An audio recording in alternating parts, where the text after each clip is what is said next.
And Russian aircraft in Syria is consistent with force protection. It's there to protect Bashar al-Assad. It's there to security citizens also. Was getting fighters who want Assad to go. It's getting fighters who want Assad to join Islamic State. Well, what are you going to do?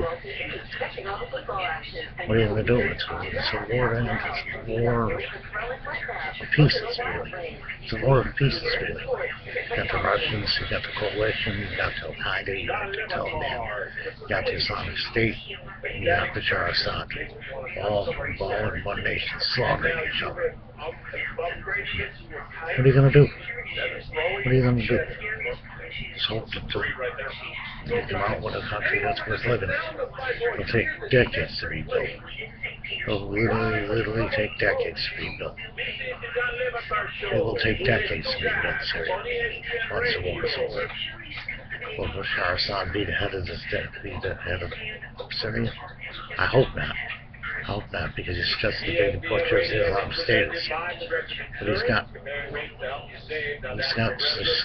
fighters who are joining the people that want Assad to go. Russians and Russians got fighters joining fighters that want Assad to go. Well, they're tired of Assad, this butcher is the power. This is somebody who's been stuck in news. Thank you for watching.